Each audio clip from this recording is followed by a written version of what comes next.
All you have to do is subscribe. Click that button. Alright, let's go. Because the people who are crazy enough to think they can change the world are the ones who do. Hey YouTube, iTechnology Day here, and I just got finished watching the keynote of the new Apple event that just occurred here about 5 hours ago. And Apple released the whole new iPod lineup, starting with the iPod Shuffle, which is actually bigger now and has the click wheel back. It still has the playlists and voiceover capability, but Apple said that people were missing the buttons, so they brought them back, which I can agree with, because if your headphones break, then you're stuck not being able to listen to music. The new iPod Nano is considerably smaller. It's about the size of a second generation iPod Shuffle was, and it's a touchscreen now. It's has about 4 apps per page, and it doesn't have internet, and it can't watch movies anymore because of how small it is.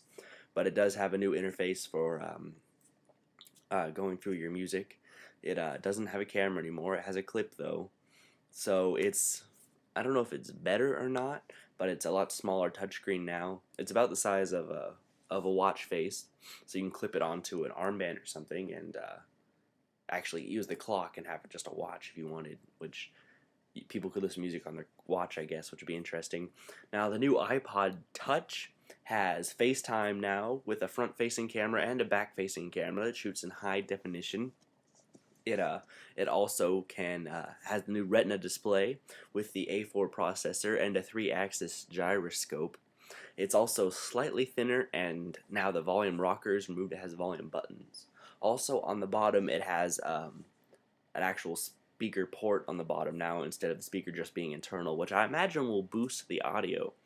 Also, the battery lasts a couple hours longer, which is great.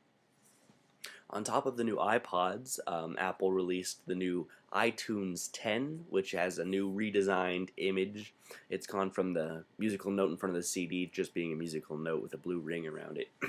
And the new iTunes 10 introduces Ping, which is social networking for music. So if you or your friends are going to a concert, or you have a song you want to share, you can post it onto iTunes directly, and everyone that's your friend on iTunes will get that update. It's like Facebook for music, which is built into iTunes now. You can follow artists and see their pictures and videos and all their latest song releases. So that'll be something to experiment with. iTunes 10 is available today. I've gone to the Apple website. It says coming soon still, so I'm not sure exactly when that download is going to become available. Also, Apple released the new Apple TV. It's still called the Apple TV, not the iTV. And it's about a quarter of the size of the old iTV. And it now is able to stream Netflix movies, so you can watch Netflix rentals right on your TV. It can stream videos from an iPhone or an iPad or an iPod. So if you're watching a movie on your iPad, you can press the transfer button and it'll be playing on your TV. Or if you have pictures on your iPhone, you can press the transfer button and they'll be on your TV.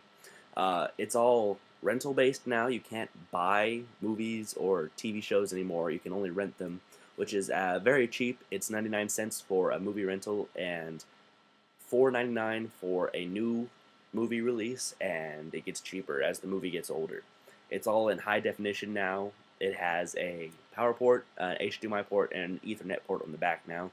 So unless you have an HDMI-based television, you have to either get a conversion wire or you have to get an HDMI-based television, basically.